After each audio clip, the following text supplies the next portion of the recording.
Olá, minhas queridas e meus queridos ouvintes. Sejam muito bem-vindos ao nosso podcast Saúde da Mulher. Eu sou Rodrigo Kozak e essa é a Natasha Morim. Olá, boa tarde. Boa tarde, não, bom dia, porque aqui a gente sabe que é sempre dia no coração de quem ama. Excelente. Então, esse é o nosso podcast Saúde da Mulher, provido pelo Instituto Mastria. Aqui nós discutimos temas muito interessantes com uma linguagem médica mais acessível para as pessoas, sobre temas importantes da saúde da mulher e coisas que vocês têm que saber para cuidar da sua saúde de forma perfeita. Com certeza. A gente vai sempre comentar de assuntos que são relevantes e sintam-se super à vontade de dar sugestões também para enriquecer a nossa conversa. Primeiramente, eu gostaria de nos apresentar. Eu sou Rodrigo, Eu me chamo Natasha. nós somos host desse podcast. Eu sou médico formado pela Universidade de Brasília, fiz residência de cirurgia geral no Hospital Regional do Gama e depois residência de mastologia no Hospital de Base. Natasha, Eu sou médica formada também pela Universidade de Brasília. Eu sou clínica pela Secretaria de Saúde do DF. Eu fiz residência no Hospital do Gama. E eu sou residente de oncologia da Secretaria. maravilha, uma residência excelente, né? De Com oncologia, uma área certeza. muito interessante. Primeiro, então, já você é residente de oncologia, é um tema muito importante quando a gente está falando de saúde da mulher, de rastreio. Vamos conversar sobre o que é um exame de rastreio. Qual seria, o que você entende a diferença entre o exame de rastreio e o exame diagnóstico? Olha, isso é uma coisa que me perguntam muito pouco, bem menos do que eu acho que a gente devia debater, porque muitas vezes na consulta as pessoas vêm com a ideia de fazer uma avaliação de check-up e elas poucas vezes se pararam para perguntar o que significa fazer uma investigação de rastreio. Então, rastreio vai ser toda aquela avaliação que a gente faz no intuito de dar um diagnóstico precoce de uma doença. Mas isso só é interessante porque fazendo isso a gente tem alguma forma de tornar a doença menos sintomática, menos grave, impedir que ela tenha repercussão tanto na saúde pública quanto na saúde individual daquela pessoa. Legal, interessante. Então você está falando que aquele exame de rotina é o famoso rastreio. Só que pelo que você disse, a gente já consegue perceber que não é toda doença que é rastreável, né? Não é toda doença que a gente consegue achar de uma forma inicial, antes de ter algum sintoma, e que a gente consiga ter alguma conduta para fazer para evitar que essa doença desenvolva, cresça, mas muitas vezes eu sinto que as pessoas acreditam que se elas vão no médico, se elas fazem um exame de rastreio, elas não vão contrair alguma doença, não precisam se preocupar, não precisam observar a sua saúde. O que você tem observado com seus pacientes com relação a isso? Isso é muito frequente? Eu acho que isso é uma coisa que a gente precisa distinguir muito bem o que é rastreio, o que é prevenção. Eu bato muito nessa tecla, porque rastreio é quando a gente tenta diagnosticar precocemente um achado. Prevenção é quando a gente toma uma determinada medida para evitar que aquela manifestação, que aquela determinada doença, né, no caso, ela aconteça. Então, assim, muitas pessoas confundem a consulta médica com uma medida de prevenção.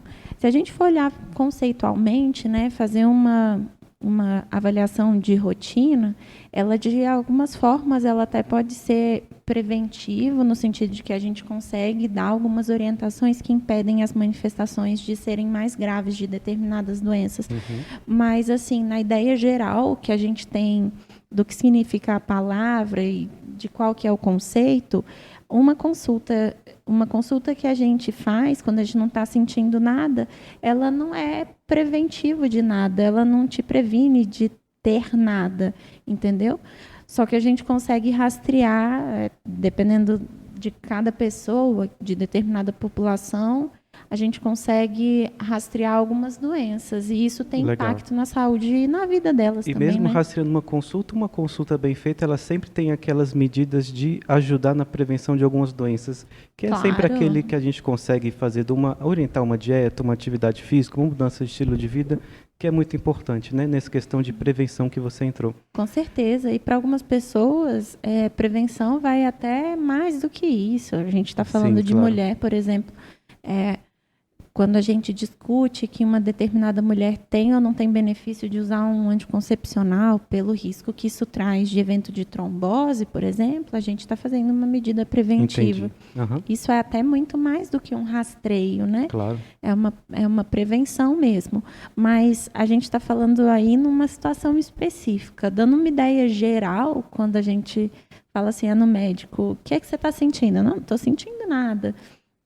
A gente precisa que o médico tenha bem claro essa visão de o que dá para ser rastreado naquela consulta, para ele conseguir tomar as medidas cabíveis. E eu acho que, assim, no seu consultório você deve ter até um pouco isso mais visível, né? Essa procura aqui. Com certeza. Na mastologia, a gente pega muita gente que chega lá para fazer o exame de rastreio, que é a mamografia. A gente vai conversar disso um pouco mais para frente, né? Especificamente. Mas a gente pega muito. Agora, em outras áreas, a gente vê que é difícil, muitas vezes, a paciente procurar se não está sentindo nada. Muita gente não sabe quem ela deve procurar, que profissional que ela deve procurar e que tipo de exame que ela deve fazer durante a vida, em qual fase da vida, como um rastreio para prevenir algum tipo de doença.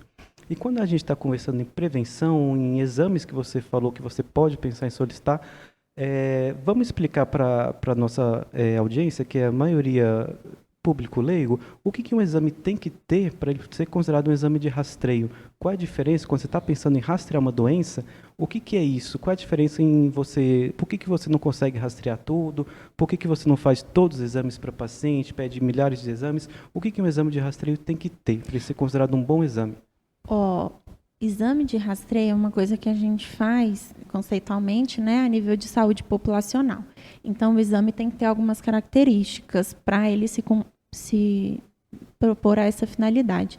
Ele precisa ser de baixo custo. Perfeito. Não dá para ter um exame de rastreio que custa R$1 milhão, é inviável. Sim, na minha área não dá para a gente fazer ressonância de mamas para todas as pacientes. Perfeito. Não só pelo custo, mas principalmente pelo custo.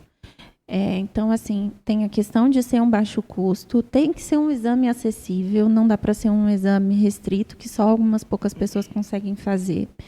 Esse exame tem que ter uma associação grande com a determinada doença que a gente quer achar. Então, assim, na medicina a gente tem um conceito bem específico para isso. A gente pode até conversar em outro momento, que esse exame tem que ser um exame muito sensível, ele tem que ter a capacidade de detectar com muita acurácia as pessoas que têm aquela determinada alteração. E aí, assim, tendo isso tudo, para o exame também ser considerado um exame de rastreio, além dessas características que são do próprio exame, a gente tem que ter alguma coisa para fazer com aquele resultado. Então, não faria sentido eu diagnosticar uma doença que eu não tenho um tratamento. Isso é... Claro. Inviável, não tem né? um tratamento, ou se você acha sempre numa fase que não tem o tratamento não teria alguma diferença se você achasse numa fase que a pessoa já tem sintomas, por exemplo, né? Com certeza, com certeza. Legal. Essa eu acho que é a grande importância até do rastreio, né? A gente faz as coisas com esse intuito de ter impacto sobre a qualidade de vida dos indivíduos.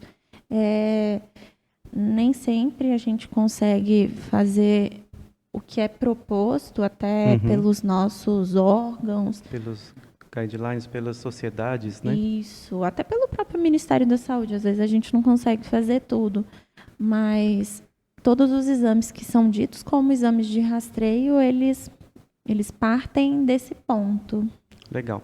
Então, já nesse ponto, uma mulher que quer cuidar da sua saúde, está começando aí a adolescência ou vida adulta, qual que é o menor momento para ela começar a fazer um acompanhamento médico regular? Quando que a mulher deve ir ao médico?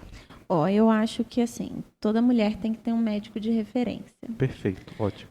E quem que é esse médico? É um clínico, ginecologista? Tem que ser os dois ou pode ser só um? O que você acha? Eu acho que a gente precisa eleger pelo menos uma pessoa. Então, assim, se você tem um ginecologista que é preocupado com a parte clínica... Não só com a parte ginecológica, exato, mas faz que ele pensa uma avaliação global da pessoa. Todo, isso, perfeito. Ele pode ser... Ele super é indicado para ser elegido como o médico que orquestra esse acompanhamento. Legal. Agora, sim, se a gente não tem essa figura do ginecologista de forma tão expressiva, o clínico consegue assumir esse papel, né?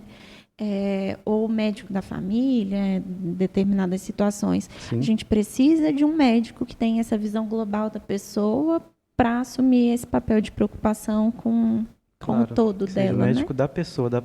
E muitas vezes a gente vê que isso é um pouco deixado de lado. A pessoa quer ir no gastro resolver um problema da gastrite, quer ir no mastologista ver o rastreio das mamas, acompanhar um nódulo, quer ir no ortopedista porque tem problema na articulação, mas acaba que ela não é avaliada de uma forma global, não é seguida no melhor manejo, às vezes, da saúde como um todo.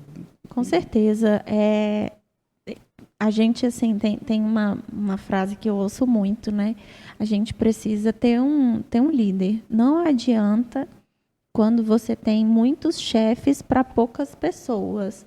O serviço não vai sair bem feito. Legal, Eu acho que a perfeito. gente tem uma ocorrência da medicina mais fragmentada, cada um é muito hiperespecializado e a gente acaba perdendo essa figura da pessoa que tem uma visão global.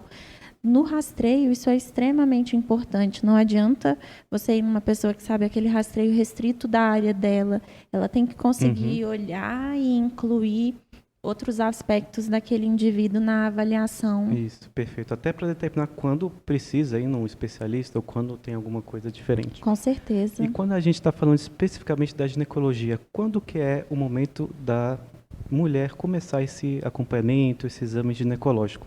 Seria naquela fase que está começando a menstruação, fase de puberdade? Seria somente após a primeira relação sexual? Como é que seria isso? Eu acho que na puberdade a gente já teria indicação de estar fazendo um acompanhamento dessa parte ginecológica. De novo, né, o acompanhamento da parte ginecológica nesse sentido de ser alguém que se encarrega de olhar para essa parte, Claro. com um olhar de cuidado. Não quer né? dizer fazer um exame ginecológico, às vezes passar um espéculo na paciente, né, para fazer um exame. E só para explicar também, assim, Aham. o espéculo, que é o dispositivo que muitas mulheres têm medo, né? Nos exames ginecológicos, a gente tem adaptação disso também. Então, não é uma coisa que necessariamente em toda consulta vai precisar ser feita, elas Claro. têm as indicações, mas isso faz parte do exame físico ginecológico. Faz, com certeza. E existe espéculos de tamanhos variados para cada tamanho de paciente, existe espéculo até para virgem, então é uma coisa que varia, nem sempre está indicado usar, mas quando precisa tem a opção.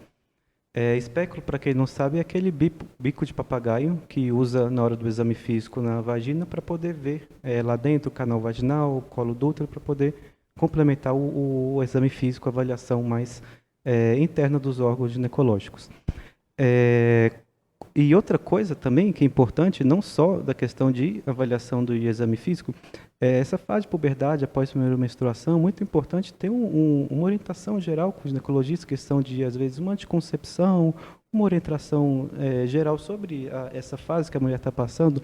Eu acho que a simples mudança assim, que as mulheres vão experimentar, mulheres, homens nesse sentido, é bem amplo, mas na mulher eu acho que a menstruação traz ainda muito estigma na puberdade, Isso, sabe? com É uma coisa que certeza. fica E é uma fase cheia de notório. novidade que às vezes a pessoa não está acostumada, não sabe o que está acontecendo, não sabe o que é normal, o que não é, e precisa dessa orientação. É muito comum, eu mesmo como mastologista, pegar várias pacientes nessa fase que estão começando a sentir dor nas mamas, estão se preocupando, não sabe como agir, não sabe que tem que usar um sutiã para sustentar adequadamente, não sabe que aquela dor mamária que tem naquela semana antes da menstruação é uma coisa fisiológica, normal, não é preocupante, não é indício de doença. Então, tudo isso tem que ser explicado, esclarecido. É um momento excelente. Isso, a maioria das mulheres nem entende que a menstruação não é um problema. Elas não sabem detectar se a sua própria menstruação está certa, está irregular, se não né? tá. Claro, com certeza. Eu passo isso demais de perguntar quando foi a última menstruação e a mulher não conseguir me falar. Ela não tem isso anotado, ela não tem noção, ela não sabe quantos dias dura o fluxo. Então, eu acho que assim, essa parte da puberdade é um momento que vale a pena a paciente ser orientada, sabe? Com certeza. Até para preparar sobre os rastreios que a gente vai ter no futuro. Perfeito. E o Papa Nicolau, o exame preventivo da mulher, ele é um exame preventivo ou de rastreio, na verdade? Que ele é chamado de preventivo, mas... Pois é, a gente fala de preventivo, mas assim, Ele não previne. Conceitualmente, ele previne da gente diagnosticar doenças mais graves, né? Só que eu não acho que esse seja o melhor nome. Porque, na verdade, não previne que a mulher venha ter alguma alteração no colo do útero, mas ele tem o objetivo de rastrear e achar alterações em fases iniciais antes que aquilo venha a se desenvolver e ser um câncer de colo de útero. Exato. E aí esse nome eu acho que confunde muito as pessoas. Acham que às vezes fazendo aquilo não vão ter nada. Então, por isso que... exame preventivo da mulher não previne você de ter doença nenhuma, pelo amor de Deus. Por isso, dos cuidados, da necessidade de continuar os cuidados de prevenção mesmo, né? Tem outros conceitos de prevenção que a gente pode comentar, assim, mais disso, mas voltando no que você perguntou de quando que a gente tem que fazer, isso é uma coisa que é super debatida, super. Vamos debater, então. Isso eu acho que, assim, as especialidades médicas, elas não necessariamente são consensuais, né? E que nem a gente estava conversando ainda há pouco, quando a gente fala de rastreio, né? A gente tem uma parte que é inerente ao exame e uma parte que é da repercussão que aquele exame traz. Então, assim, o que a gente tem preconizado pelo Ministério da Saúde, sim, que seria uma referência boa para a gente ter, é que toda mulher, a partir dos 24 anos, deveria passar por um exame colpocitológico, contanto que ela tenha atividade sexual. Então, se uma mulher tem 24 anos ou mais, mas é virgem, não deve fazer esse exame. Não faria sentido. Tanto sentido. Porque quando a gente faz esse exame, o objetivo seria detectar aquelas lesões iniciais que são causadas basicamente pelo HPV. Principalmente pelo HPV. E então, que é um vírus que é transmitido sexualmente. Certo? O principal. Então, se a pessoa não tem atividade sexual, não faria sentido fazer o exame, porque ela não teria, assim, um risco, a princípio, de ter desenvolvimento dessa lesão. É um risco que justifica o benefício. Entendi. Perfeito. Porque, assim, tem mulheres que podem ter câncer de colo de útero em idades mais novas, né? Mas aí falar assim, então eu vou fazer em todo mundo agora. Quando a gente diz, para a gente poder dizer que um exame é de rastreio, a gente precisa levar essas outras coisas em conta. Só que o exame, você é homem, felizmente você nunca fez, não é um exame agradável de fazer. Sim. Não é um exame confortável de fazer muitas vezes, né? Então, assim, a gente não indica para todo mundo, e o pessoal tem um negócio assim de fazer preventivo, de fazer o exame colpocitológico, aí eu falando do exame preventivo também, de 3 em 3 meses. Isso não se justifica. Isso não justifica. No intervalo que leva para alteração se desenvolver a partir da infecção viral, a partir de tudo isso, não justifica um intervalo menor de 1 ano. De 3 em 3 meses. Isso não tem nenhum benefício. O Ministério da Saúde ainda fala que, assim, tendo 2 exames... Tem todo o risco e desconforto do exame. E, assim, tem a questão também que os exames não são 100% precisos, né? Claro. Por mais que ele seja muito sensível, eles não são 100%. Então, assim, pode ser que a paciente venha com um diagnóstico de um exame alterado e, na verdade, o exame dela esteja normal, por N motivos. E aí tem todo além, assim, o estresse emocional de passar por uma investigação que não vai dar em nada. Às vezes tem que fazer outros exames. Do exame sensível. Você vai explicar isso depois, a gente vai conversar isso mais para frente. Mas o exame sensível que quer detectar todas as pessoas que têm uma alteração, por ele detectar demais, ele vai ter uma taxa de erro. Então, ele vai ter uma taxa de falso positivo maior. Então, isso é esperado no exame de rastreio. Só que, às vezes, as pessoas me falam muito assim, mas eu quero fazer. E aí, assim, o que você faz se aquele exame vem alterado, entendeu?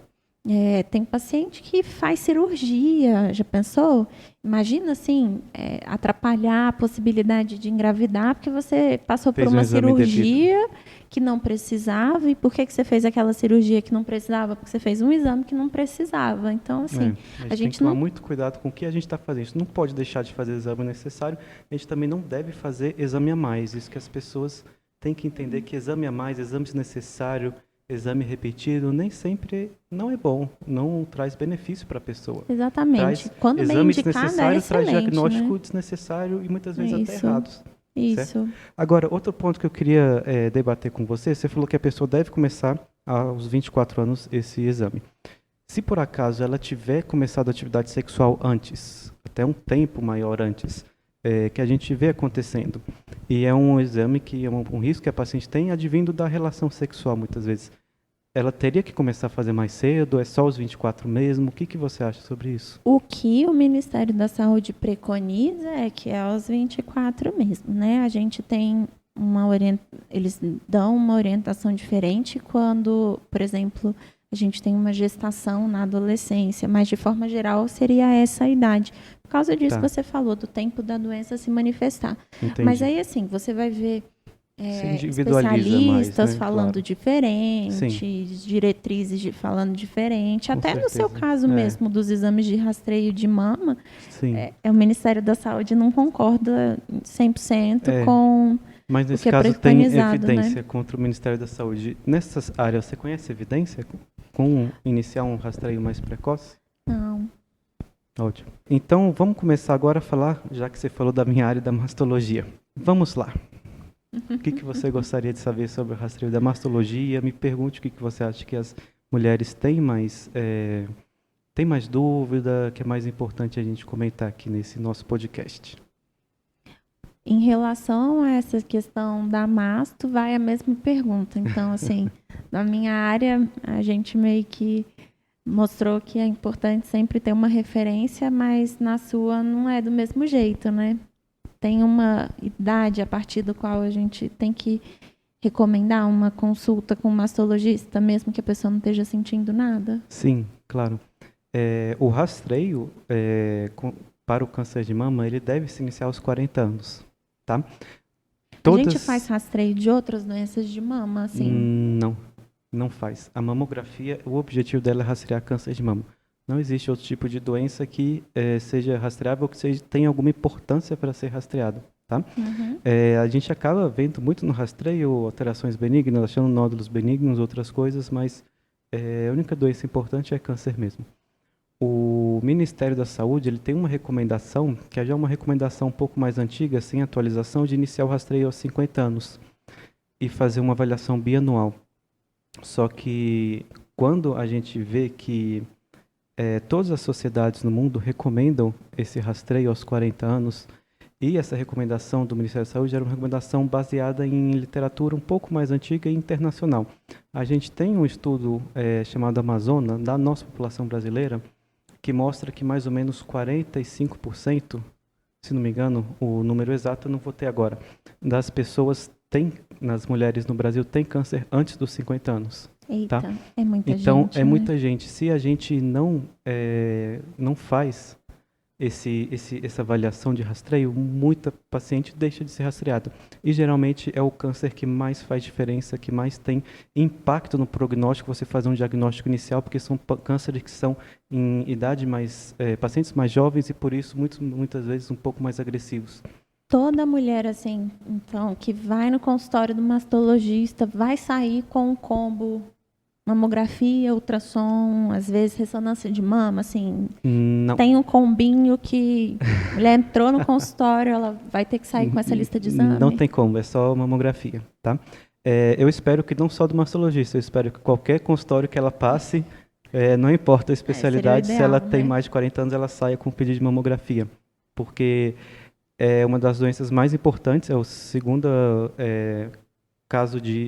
câncer mais prevalente no Brasil, depois de pele. Então, é um dos que mais tem importância você diagnosticar precoce, um dos que mais é tratável e bom prognóstico. Se você pega em fase inicial, e assim, é muita gente, em torno de 60 a 65 mil pessoas por ano no Brasil, previsto agora para 2021, só que não foi diagnosticado por causa da pandemia. Tá? E com relação ao que você me perguntou do combo, o único exame que é exame de rastreio é mamografia. Por quê? Porque muitas vezes o câncer de mama ele se apresenta em forma inicial, quando ele é um câncer de mama in situ, que ele ainda não é invasor, ele não que a gente fala em termos técnicos, invadiu a membrana basal. Esse câncer ele se apresenta como calcificações. Tá? Essa é a apresentação do câncer de mama que a gente chama in situ, que é uma lesão inicial, uma lesão precursora do câncer de mama invasor. E calcificação, o único exame que vê é mamografia. Ultrassom não vê calcificação, calcificação fina, pleomórfica, vê calcificação grosseira, mas calcificação fina não vê, ressonância também não. Então, o único exame de rastreio é mamografia.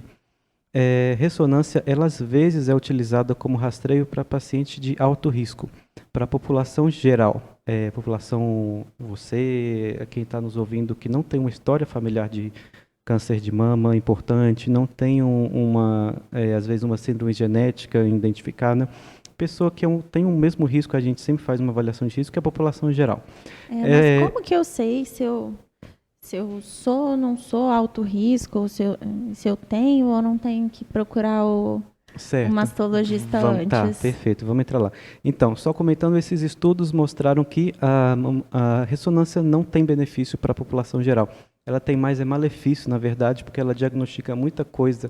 Como a ressonância é um exame muito sensível, aquilo que a gente comentou, ela diagnostica muita coisa que, na verdade, não é nada, submete muitas pacientes a biópsias e, muitas vezes, cirurgias desnecessárias também. Então, é um exame que traz mais malefício que benefício. Com relação a risco, a gente sempre indica o NCCN, que é um guideline importante nos Estados Unidos, que serve como base para todo mundo que trata com rastreio, tratamento de câncer.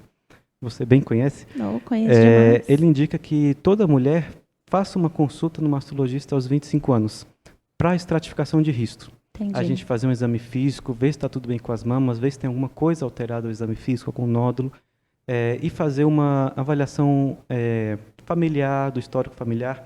E existem algumas calculadoras de risco que a gente consegue fazer e calcular mais ou menos em porcentagem o risco que ela pode ter o câncer nos próximos 10 anos e durante a vida toda. Com base nisso, a gente programa o rastreio dela. Se ela tiver um risco populacional normal, ela deve só começar aos 40 anos, não necessariamente precisa fazer exame de imagem. Agora, as pacientes que têm algum risco aumentado, muitas vezes no risco acima de 25% de ter câncer de mama durante a vida, ou principalmente se ela tem uma história familiar importante, alguém teve câncer e a familiar já foi testada, e tem, às vezes, alguma mutação genética identificada, a gente vai orientar que ela seja testada com relação a essa mutação, ou vai ver se a família tem alguma orientação de ser testada. E o que é esse risco que a gente fala? O que a pessoa deve se preocupar? Principalmente pacientes que têm dois familiares mais próximos com câncer de mama ou câncer de ovário. E o que preocupa mais a gente é se tiver um familiar que tenha câncer de mama dos dois lados, que a gente chama bilateral, ou câncer de ovário. Isso aí é muito sugestivo de síndrome BRCA, sabe? E olha que coisa assim importante que você está falando, né? Que a gente começou falando que a pessoa tem que ter um médico que seja o médico de referência, Claro. eleger o médico dela. Então, se ela tiver feito uma consulta adequada, por mais que o médico dela não precise saber todas as investigações de rastreio, vai ser aquele momento que o médico dela vai chegar e vai falar assim, olha, você tem um alto risco, né? Vamos pedir Sim, uma claro, avaliação, uma avaliação. Nem do só para quem tem alto risco, mastologista. mas já suspeitar isso é muito importante. Com certeza. Paciente que tem alto risco, ou principalmente paciente que já tem uma mutação identificada, paciente que é BRCA1 ou 2 mutada, principalmente 1, ela tem indicação de começar a fazer um rastreio anual com ressonância aos 25 anos. Então, por isso que a gente tem que avaliar a pessoa aos 25 anos. Se a gente avalia e vê que o paciente não tem nada alterado ao exame, às vezes fez um ultrassom, não tem nada alterado, não tem história familiar importante, ela é um risco populacional, beleza, tchau, a gente vai se ver aos 40 anos para começar o rastreio, orienta como que ela deve conhecer suas mamas, como que ela deve fazer um autoexame que a gente chama, e se caso ela tiver alguma alteração, ela procure antes, a gente vê, faz alguma questão de diagnóstico. A gente vê muito frequente sendo solicitado o exame de ultrassom de rastreio para paciente abaixo dos 40 anos que não tem nada, nenhum sintoma. Isso não existe protocolo, assim, não é exatamente protocolo correto. Muita gente faz, conversando, não né? está O assim, combo. não está sempre, assim, não é difícil a gente dizer que está errado, sabe? Mas certo, de acordo com o protocolo, não é, tá? De fato, não é. O ultrassom ele deveria ser feito só em caso diagnóstico, em que a pessoa tem alguma alteração, tem alguma sensibilidade, palpou um nódulo, aí tem que fazer, investigar Não e seria avaliar. o ideal para ser um protocolo, né? Para Uma ser um coisa protocolo que para todo mundo. Exatamente. Por quê? Porque Protocolo isso vai achar para todo exato. mundo, né? Porque isso vai achar muito cisto e muito nódulo, BIRADS 3 pequeno, que não é palpável, em paciente de baixo risco, em paciente jovem, que a gente sabe que é benigno, mas que vai levar para ela um acompanhamento maior, sabe? Um custo maior, está todo ano fazendo a cada 6 meses ultrassons, esse acompanhamento, está ansiosa com relação a isso, sendo que isso aí não ia levar para ela nenhum problema. Então a gente tem um over treatment aí, um tratamento demais, uma vigilância, um diagnóstico demais que a gente não faz diferença, sabe? Eu falando como clínica, você como especialista, vamos lá, tinha que fazer rastreio com especialista toda vez? Todo mundo tinha que passar lá? Não. Todas as mulheres com 25 anos, assim, obrigatoriamente teriam que passar lá no seu consultório? Eu tenho que pedir avaliação de todos os especialistas? Olha, eu não consigo falar de todas as áreas especialistas. Na masto é interessante.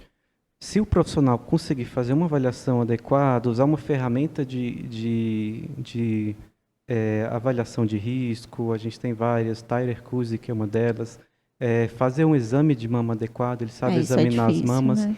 Agora, se um profissional não tem, às vezes, ele examina as mamas, às vezes não tem uma sensibilidade de conseguir identificar o que é nódulo, o que não é, uma coisa assim, ele manda para a gente avaliar, tirar dúvida. Se é um profissional que está mais familiarizado, ótimo, tudo bem. Mas o ideal é que passe com o mastologista, se a paciente tiver oportunidade. Pelo menos uma vez na vida, a gente né? sabe que no SUS, infelizmente, nem todo mundo tem a oportunidade de ter um profissional acessível. Sim. Isso é um fator importante. Sim. Dá para fazer esse rastreio sem um profissional. Inclusive, nos Estados Unidos, ele não é feito com mastologista. Nos Estados Unidos, o rastreio ele foi protocolado pelo BIRADS, que a gente discute muito aqui nas nossas redes, o que é o BIRADS, tem no YouTube, no meu canal, se vocês tiverem dúvida do que é isso.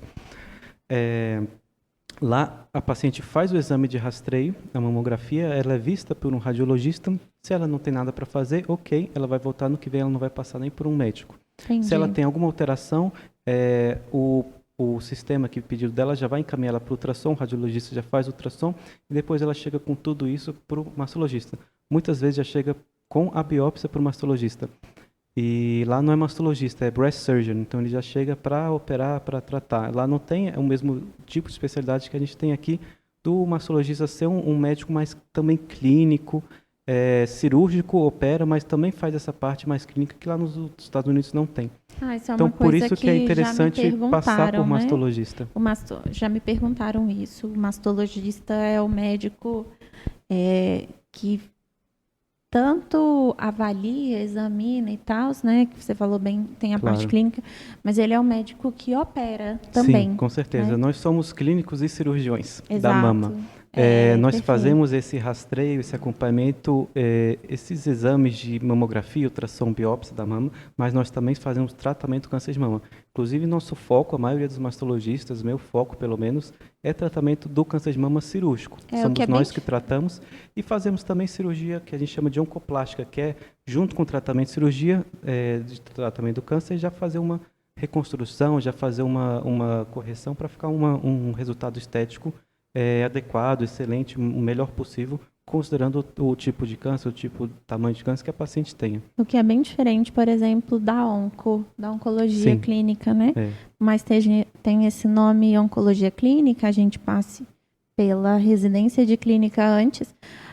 Não se espera comumente que a pessoa vá ao consultório do oncologista para fazer um exame de rastreio, né? Sim, ela vai no oncologista com um diagnóstico. Quando ela tem uma suspeita forte ou quando tem um caso de uma mutação, às vezes na família, não tem acesso ao geneticista, enfim, uma orientação adicional. Mas, assim, o exame de rastreio, o oncologista não vai fazer, né? É mais ou menos o que acontece lá fora com a mastologia também, é exatamente isso. E é mais ou menos o que a gente tem um pouco de ideia do que deveria ser o especialista. O especialista não devia ser a pessoa que você vai para ver se está tudo bem, né? O especialista tinha que ser aquela pessoa que você vai para resolver seu problema. E a gente vê que a gente tem o ideal da medicina como ela foi feita, mas a gente tem um pouco de inversão disso, uma cultura que inverte um pouco isso no Brasil, de supervalorizar especialistas, mas deixar de lado aquele médico clínico que conhece tudo, que vai ser seu médico que avalia,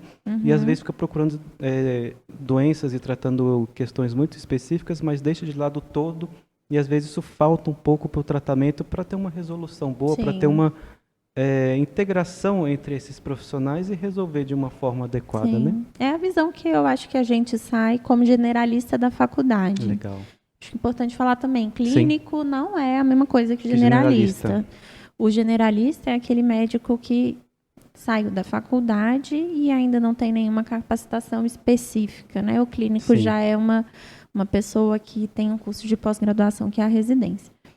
Ele faz 2 anos para ter essa visão geral, para se É. capacitar em ser um bom generalista, né? Não um bom médico que vê todas Ele é essas um- áreas da clínica. Ele é um especialista no adulto, né? Isso, a gente tem o exatamente, pediatra, exatamente. uma E outra falando área no que tem clínico, essa então, visão é o médico da família, né? isso, perfeito, com certeza. Os dois são os médicos excelentes para você fazer um rastreio, um acompanhamento geral seu. Sim.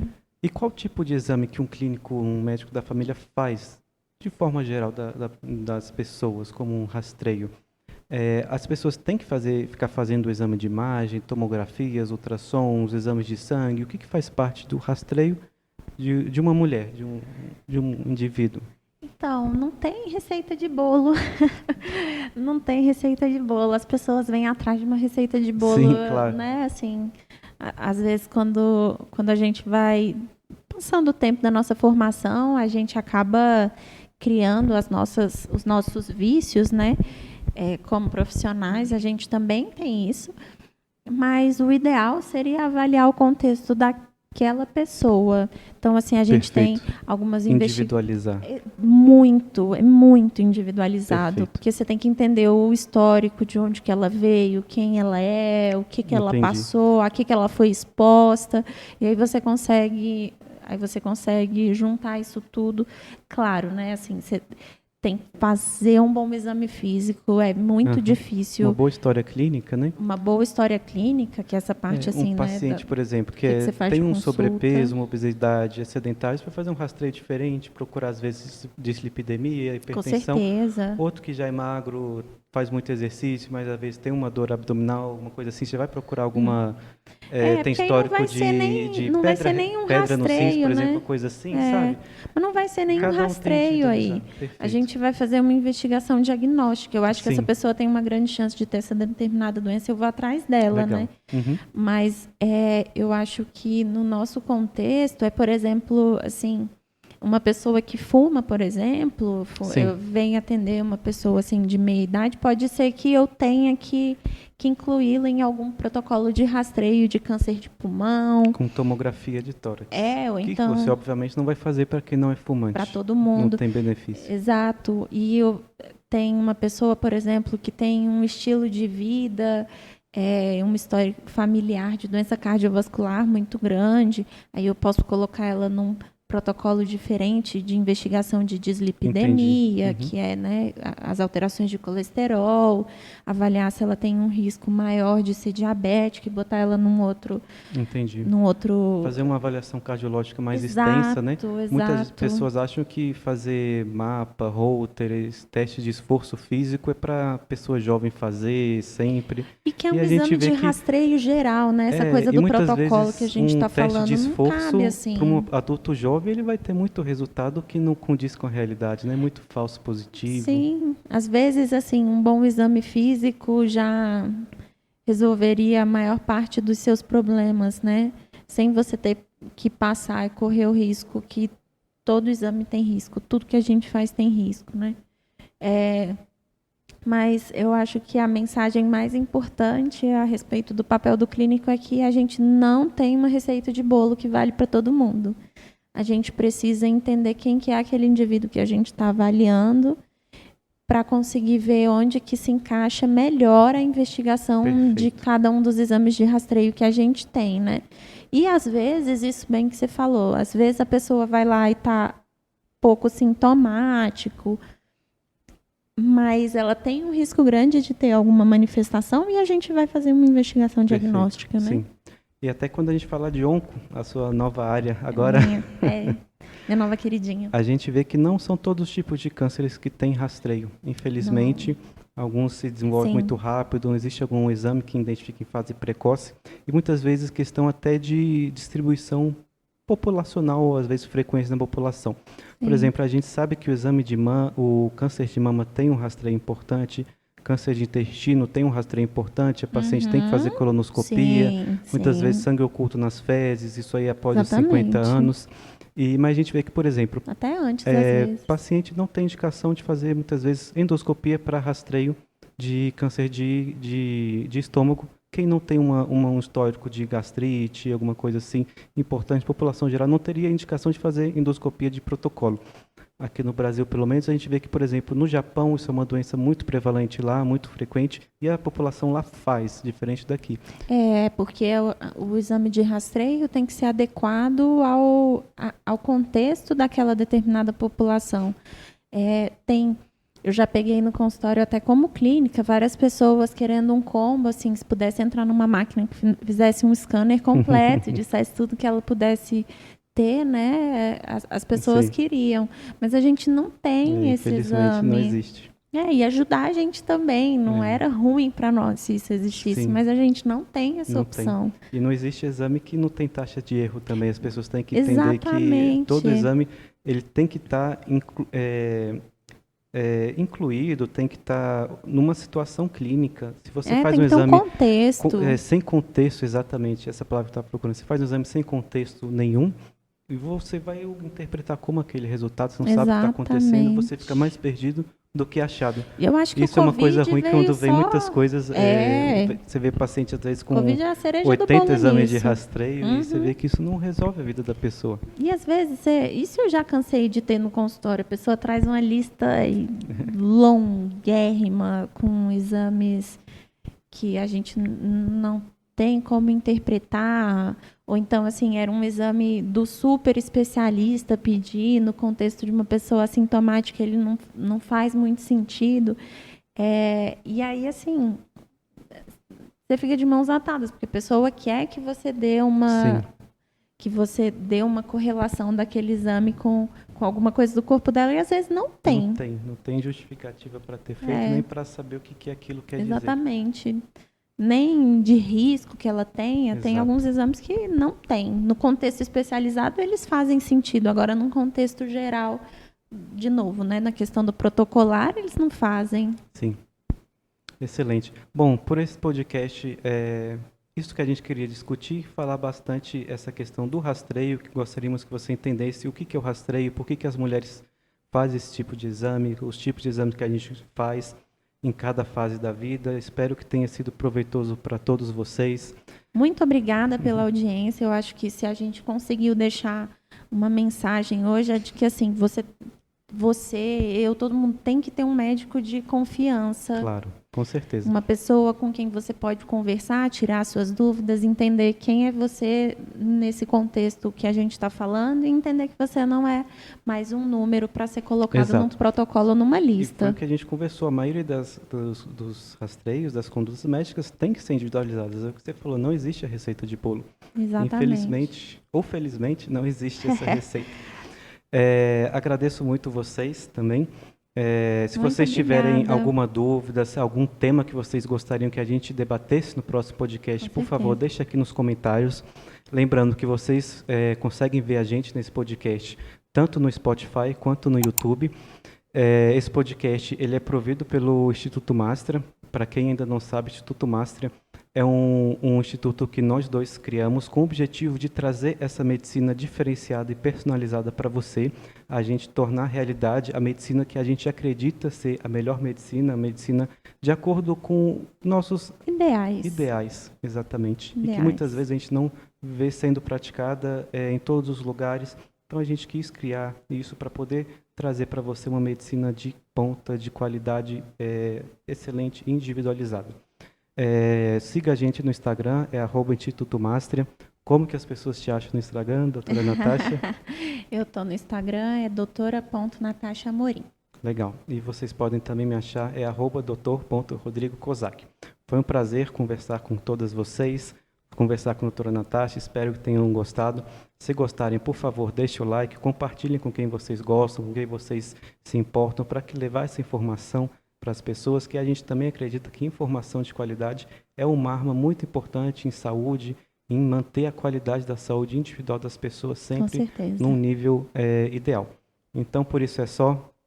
Tchau, tchau para vocês. Tchau, Um beijo e um gente. abraço. Tchau.